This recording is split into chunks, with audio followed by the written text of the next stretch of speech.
and welcome to a brand new episode of Black, White, and Red All Over. I'm Victor Dandridge. Ryan Seymore. I come in super high and you're just like, flat. This is what it is. You're the straight guy sometimes. It happens. Yeah. I get it. I get it. I get it. That's not what I meant. Oh. Shelby just made me laugh. All right, so this was a good week. Yes. Really good week. A lot of content for us to go through. Thank you. A lot of variety. Yes, yes. But we had some suggestions, which was great. Shout out to Wayne. Wayne, we listened to you. Yep.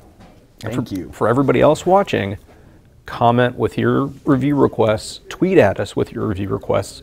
We do take 80% of them seriously. Yes, we do. Yes, we do. Straight up, Dan did, right? Yeah. Yeah, I got some from Dan, so we took that stuff, yo. Yeah. Help us, help you, help us, help you. So, all right, where are we starting? Oh my gosh, we've got the only things that we're the same on are honorable mentions and Invincible. Okay. Crap, I almost think we should just end the top stuff with Invincible. I dig with this. Let's do that.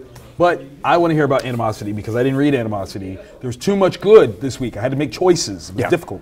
So tell me. Okay. Talk to me. Bennett and De La Torre. Yes. Aftershock Comics with a capital S. It is, it's weird. Okay. It's almost Walking Dead-ish in a sense. Okay. Where if you haven't read the previous issue. Shame on you. Shame on you if you haven't read the previous stuff. A beehive that is requiring our characters to go get their queen back. Okay. Where they've gone to get the queen back is kind of like a compound, like a farm area, very much like you would run into like a group of survivors in Walking Dead. Okay. And there's some things that are off. It's hard to describe, but there's this sequence with a little girl, and she's making connections like, why is this, why is that? And once she points it out, it gets freaky. There's also in it a line. It's very weird. All right. So they're vegetarians at this compound. Right. But one of the animals there died. The animal's requests were to be cremated. Okay.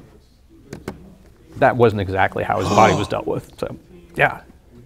So this book is dark. That's so dark. It's amazing. But it's got Sandor the puppy. So I mean, it's just, we do love Sandor. Yeah. Sandor's so great. Okay, so this one is still within the regular continuity. This isn't the new book, which is Evolution. Yeah, right? which is out this week also. Yes, #1. So nab that. Because we just got the second volume trade last week. So all the good, all the good. We had the special New York Comic-Con exclusive edition because we're special. Special. 30% more Sandor. Yes. So I took on Thor 700. Yeah, that was one where I didn't know if I should or not. Okay, so to be fair, there's a lot that happens here. This is obviously a pivotal issue. This is a seminal work. 700 issues, yo. That's phenomenal. Yeah. I mean, taking it all the way back to the 60s when Lee and Kirby started this, 700 issues later. Amazing. Wow. Amazing. Like, that's incredible. In this one, there is a ton of stuff that happens. When we're jumping through time, we're going forwards, we're going backwards, we're going to this realm, that realm, different Thors, this Thor, what have you. It's a lot. Don't read this book if you're tired. It's hard to keep up with if you're tired. I'm not gonna lie. Luckily, I had me some soda pop and I was good. But the end though, the end person that shows up, I do believe is a classic character who I have not seen in comics in a long time, like a very long time. This is not like a classic Kirby creation. They've nabbed the perfect voice that I'm swearing up and down this was a Kirby creation. That's how good it is. Nice. So the ramifications of this look epic, absolutely epic. It's a good book. Yeah. But it's just the beginning. So if you don't read this one, I don't think that you're totally lost, but you're gonna have to read it in order to follow what's coming next. Yeah. Just a heads up. So it's actually setting something up that moves the story forward. Yes. Okay. Yes. I mean, the end sets it moves things forward. Yes. The rest of the book kind of lets you see how far spread out what is about to happen is. Like it's basically like, in order to know how far-reaching what's coming is, you have to see where everybody is right now. Yeah. And so some of the players are pertinent, some of them seem not so pertinent, but still cool. Yeah. Still cool. But yeah, the stuff that you get in this book, it's meaty goodness. This is Guinness. This is Guinness. This is meat in a cup of comics. Hopefully you like Guinness, and that's a good reference for you. Yeah, because Guinness is actually delicious. I mean, it really is. It really is. So, yeah. All right, what else you got? Okay. Kid Lobotomy. Okay. Peter Milligan, Tess Fowler. Right. It's trippy. Okay. It's Peter Milligan, so I expect that. Yeah. Right. It's not. It's more linear than some of the Young Animals titles. Okay. It leaves you wondering what is real, what isn't real. Why the brother and sister are so close. Okay. Wait. Okay. No spoilers. You're right. But yeah, it's pretty interesting. I'm definitely on board for issue 2. I just hope it doesn't become trying to be weird and trippy. Just like have it organic, and if it doesn't, let it flow. Yeah. Who's the imprint? That is Boom. Is it really? What? Yeah, IDW. Yeah. Oh, snizzap. Yeah. Okay. So it's pretty neat. But like I said, it's one that could go south. Is Black Crown like a subdivision? Yep, that's their Young Animals. Respect. Yeah. Respect. So as long as Pete keeps it in a general direction, right, it should be interesting. I'm curious to see where it goes. Not too bad. All right, so I took on Batman. Yes. This is post the yes. Yeah. Post the yes. Rules of Engagement, Part 1. Tom King. Joelle Jones, which I kid you not, Joelle, I hope that's how I'm saying this correctly. Jewel Jones is my grandmother's name, so I automatically love everything you're doing. I just want you to know that. This book, when you are of the Batman mythos and you have this thing happen of Bruce and Selina planning to get hitched, there's some things that have to happen. There's some order of events that has to actually go down. And what this one is maddeningly beautiful. It is one of those things where you go, oh snap, oh snap. We're about to get a story that the geek in me is losing its mind, okay? Because this is something where, again, it's one of those situations where you're like, I've not thought that this was a thing before. Much in the same way that War of Jokes and Riddles, why was this not a thing? Why have these two people not come head to head in pursuit of the thing that they both love? No spoilers, so I'm not going to tell you who I'm talking about. But by the time you close this book, you will know and you will feel the same way I feel. Or else you're dead inside. Either way. Yeah. Either way. It's still good because you'll have read Batman. Exactly. So you can't be totally dead. You're like 99.9, but there's still some life in you because you're reading Batman. And Tom King will do that to you. But dude. That is on my reading list as soon as we get off the air. Just you wait. Speaking of waiting. I'm not going to cry. I already said I'm not going to cry. I'm not going to cry. It's manly tears. Manly. Stop. Manly, masculine eye water droplets. Invincible. Oh, God, the end of all things. It's almost here, man. Yeah. What do you got, like 2 issues left, 3 issues left? I don't even know. It's not enough. Yeah, because that last page. How do you resolve whatever that is in that short of time? Oh, my God. So, okay. The emotions that one goes through in this book are immense. We're in the spectrum. You do, man. Hope, joy, fear, sorrow. I mean, straight sorrow. And then that last page is like, oh, snap. Like, that's so inappropriate. Yeah. That's like cussing at a funeral. Like, imagine if you were like, you're at a funeral and you're actually like listening or somehow watching a football game and something epic happens and you're like, oh, snap. That's what I felt when I got to that last page. That's where I was. Like, that's the level of inappropriate of excitement that I felt. Coming off of the other 2 things that happened earlier. Oh, my goodness. Yeah, 3 things in this issue. Three really good ones. Okay, forgive my potty mouth on Twitter. I kind of cussed out Robert Kirkman and Ryan Otley. Ryan took it very, very nicely. Said it was one of the best cursings that he's gotten all day. But I meant it though. The feelings, man. The feelings. The things that I'm feeling up in here. My little Grinch heart is just swelling. I can't even deal. It's all. The thing is, we can't talk about it because there's a sequence of 2 things followed by the third. That. You are absolutely right. Yeah. You can't talk about that. Yeah. It's a really good book. It's a really, really good book, man. Like, this is the reason why when Invincible ends, we will mourn. There's going to be a gap. There's going to be a hole in the superhero tights and capes world that who's going to fill it? Right. Vantage InHouse Productions. You don't know. Check him out. It's pretty good. Good writer. I know the guy. You know him. Yeah. I've met him twice. Dude, I think it's time. Let us honorably mention. Do it! So, honorable mention wise, we tackled the same. Yes. Which is very cool. There's a lot of cool here. A book that I forgot exactly how it fit into every other book. Which, I mean, and to be honest, I wasn't reading Black Hammer. So this kind of came out of left field for me, but very easy to get into. You understand the situation, the stakes, the characters. This is really good. Yeah.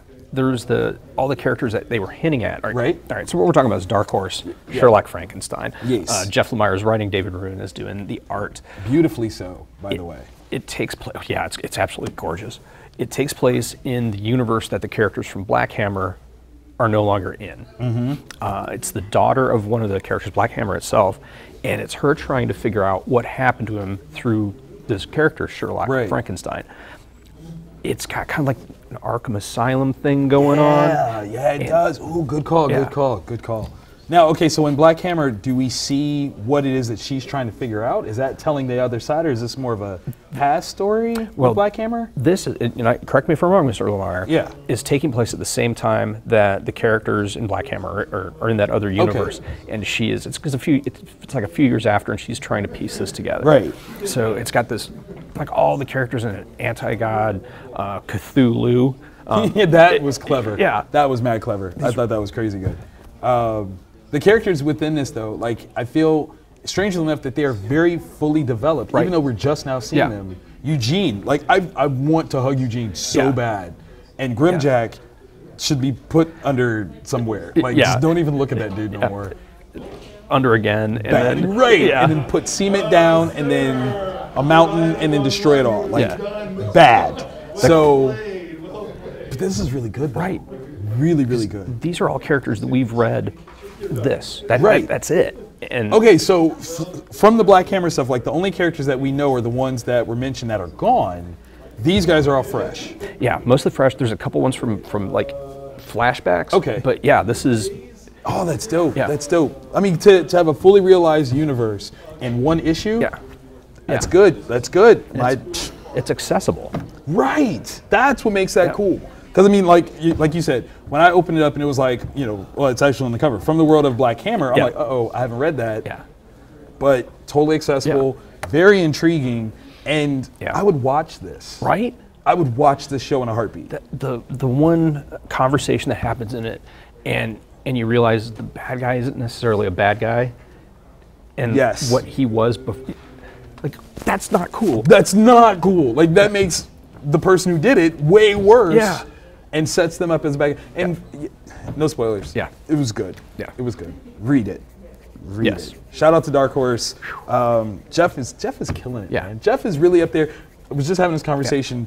Top 5 writers right now. And I didn't say Jeff right away, and now I'm regretting my decisions in life. Yeah, he's in that conversation. He's definitely in that conversation. Like, that's one of those beautiful things where, right now we're seeing a lot of talent that's tackling books that if you say a name, you can't be like, nah, that person sucks, they're garbage. No, they're really good. Maybe they might have missed a step on an issue or two, but overall, solid. Solid stuff. Spider-Gwen. You did the lenticular. I can't see it. I just don't understand. Is it just me? Can you see them? No, they're bad. Okay. Okay. I was so concerned. Okay, so we got Jason Latour writing still. We've got Robbie Rodriguez on the art. Ladies and gentlemen, one word sums up this. Gwenum. Okay? Gwenum. They have milked this so perfectly. Yeah. I am so impressed. I mean, wow. All the speculators out there that ran into stores a few weeks ago and bought up all the copies of Spider-Gwen 24 because it's the first appearance and nobody else can read them, do me a solid. Pick up issue 25 and read it because it's good. And really it's good. A story arc that you're on the ground floor of. And it's Yes. God. So, okay, I got to go back and read number 24 because I didn't see how she got this. But her having it, first and foremost, the design, oh my God, that is brilliant. Yeah, it's not just your typical Right, just symbiote covered person. Yeah. It still incorporates everything that we love about Gwen's suit. Yeah. But venomizes Venomized, it. yeah. Like, Yeah. It's who comes up with that conceptually? I don't know. Like, is it because Jason is obviously a talented artist? So is he doing any prelim stuff? I would love to see that. Jason, if you don't mind, show us some prelim stuff. Is it you? Is it Robbie? Yeah. Either is it both of you together? Yeah. How does the creative process work for something like this? Because this is beautiful. Yeah. Especially like if you take in consideration that they're taking tropes that are key to the Marvel Universe, but just kind of coming at them from such a different standpoint that they are wholly unique and original. Yeah. How do y'all do that? How do you make that choice? Yeah. What didn't you choose? Like, that's what I want to see. I want to see the designs that didn't make the cut. Yeah, or like there are ones that they just went totally opposite just to do, or kind of just too on the nose. And yeah, you're like, eh, we don't like that. No. Like the way Murdoch is, Matt Murdock. Yeah. Yes, and more yes. Yeah, this book, man, it's vibrant, it's kinetic. Yep. It's this book, I will say, if you are brand new to comics, this will be hard to read. Yeah. Art style wise, it's very fluid and can be a little hard to decipher. But the benefit though is Jason is such a really good storyteller that the combination of pictures and words make it easier. So despite the complicated nature of the visuals, the words with it, yeah. And you'll love it. The universe is easily gotten into. Like, you don't have to have a bunch of knowledge. Right. You just get brought in. Exactly. And that's beautiful. I mean, if you know any cursory, Marvel knowledge, you're good to go. Yeah. You're good to go. So, so many good books. Yeah. Thank you guys for all your help on that one. That was phenomenal. If you are not subscribed to us, please do so. Hit the bell so that way you get notified. And tell us what you thought of these books. When you go into the shops tomorrow, comment on the comments and tell us what you thought. Comment. Were we crazy? Did you love it as much as we did? Did you hate it? Yeah. Because for everybody out there that hits like or dislike, instead, you can do that, but just drop a sentence in saying, put it in there. Yeah, here's why. Let me tell you, you guys are nut bars, and here's why. Da da da da da. Yeah. The pasty guy's in it again. Pasty good. Pasty good. Victor weird. Whoa.